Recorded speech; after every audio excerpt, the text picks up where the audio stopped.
কেমন আছো তাবিব? অনেক ভালো আছো তাই না?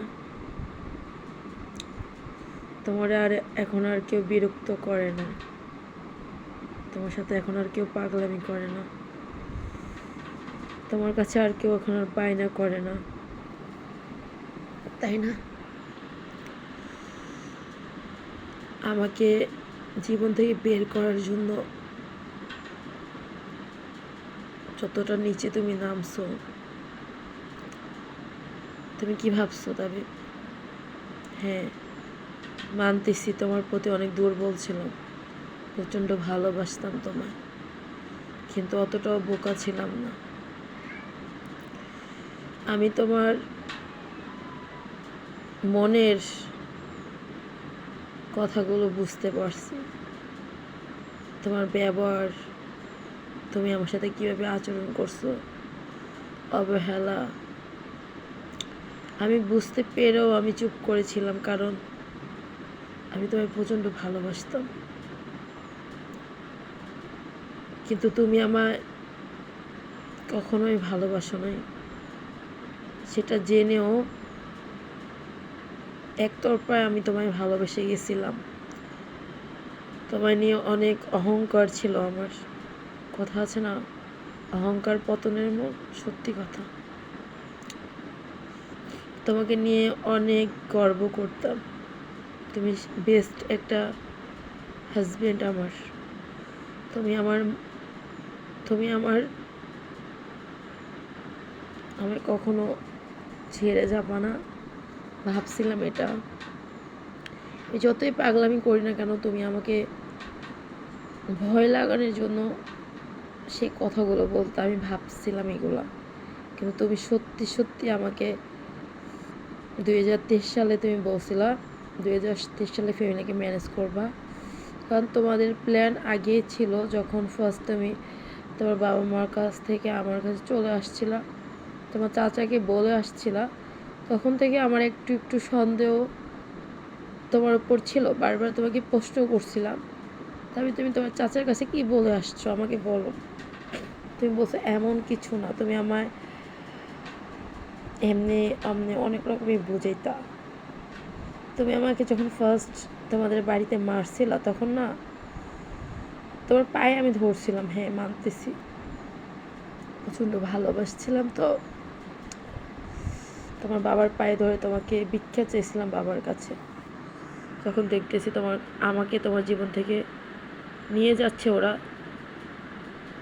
ওরা জোর করে নিয়ে যেতে চাচ্ছে, তখন সবার সামনে আমি নত হয়েছি। ভালোবাসার জন্য আমি এত কিছু করলাম, তারপর আমার ভালোবাসার মানুষটার সাথে আমার থাকার সৌভাগ্য মাত্র কতদিন হয়েছে, 3.5 বছরের। তুমি আমায় কখনোই ভালোবাসো নাই, তুমি জাস্ট প্রয়োজনে আমাকে ইউজ করছো। আমি তোমাকে সেদিন থাপ্পড় মারতে চাই নাই, কিন্তু আমার শরীর, আমার দেহ, আমার শরীরটা অনেক কষ্ট পাইছে, আমার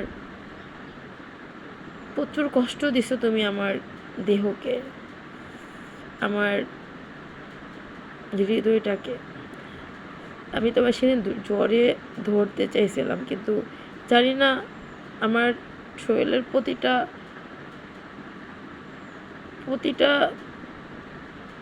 জায়গায় জায়গায় তুমি আঘাত করছিল। সে আঘাতে আমার শরীরটা তোমার উপর খুব নাড়ার ছিল, আমার অঙ্গটা, আমার হাতটা, যেখানে তুমি অনেক আঘাত করছিল, তুমি আমার অনেক মারছিলা। আমি কখনো বাবা মাকে বলি নাই তুমি আমাকে এত মারতা। একবার তোমার বাড়িতে মারছিলা, তারপরে ফেনীতে বাসা বাড়া যেখানে ছিলাম, 1 সপ্তাহের ভিতরে তুমি আমারে হাত পা বেঁধে, মুখ ভেদে তুমি আমাকে যে পরিমাণ নির্যাতন করছিলা, সেদিন ভাবছিলাম তোমাকে ছেড়ে চলে যাব, কিন্তু তুমি আমায় সেদিন যেতে দাও নাই। কারণ তোমার টার্গেট ছিল তুমি ভালো করে ইচ্ছা মতো আমাকে ভোগ করবা, ইচ্ছা মতো আমাকে ইউজ করবা। তোমার যখন মন ভরে যাবে তখনই তুমি আমায় ছেড়ে দিবা। তুমি এক ডিলে দুই পাখি মারবা।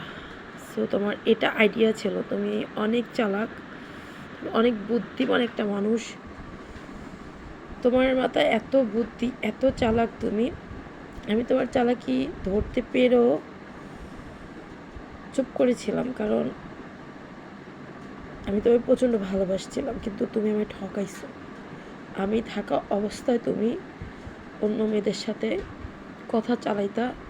আমি থাকা অবস্থায় তুমি কলিগ মেয়েদের সাথে তুমি পিক তুলতা। সেদিনে আমি বুঝতে পারছি আসলে তোমার মধ্যে একটা অন্যরকম, তুমি অন্য মেয়েদের প্রতি তোমার দুর্বলতা অনেক বেশি। আমি তোমার প্রতি দুর্বল ছিলাম, কিন্তু তুমি আমার প্রতি ছিল না। তোমার অনেক ইচ্ছা ছিল, যখন ফার্স্ট আমার সাথে তোমার কথা হয়েছে 2-3 দিন পর তুমি বলছিলে আমার খুব ইচ্ছা, খুব শখ 2টা বিয়ে করার। তখন আমি অনেক রাগ করছিলাম, তুমি আমাকে আমার রাগ ভাঙাইছো। তুমি হ্যাঁ মানতেছি, আমার অনেক রাগ ভাঙাইছো। তুমি আমায় ভালোবাসতা না, এত মায়া লাগাইছো, এত ভালোবাসা দিছো। ছেড়ে যদি চলে যাবা, এত আদর এত ভালোবাসা দেওয়ার কোনো দরকারই ছিল না। তোমার তো প্রথম থেকেই প্ল্যান করা ছিল আমাকে ছেড়ে দিবা, ফ্যামিলির সাথে আইডিয়া করা ছিল। তোমার 2টা বিয়ে করার খুব ইচ্ছা ছিল, সেই ইচ্ছা তুমি পূর্ণ করছো।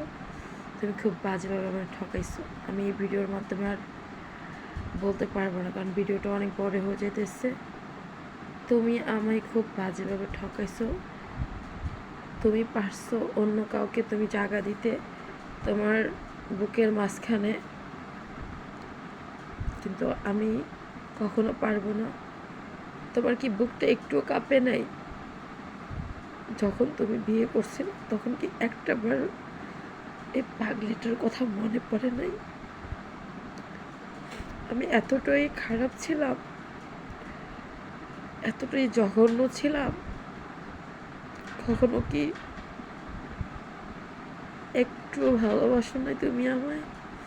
একটুও কি মায়া লাগে না তোমার আমার জন্য? একটুও কি আফসোস হয় না তোমার? হায় রে মানুষ।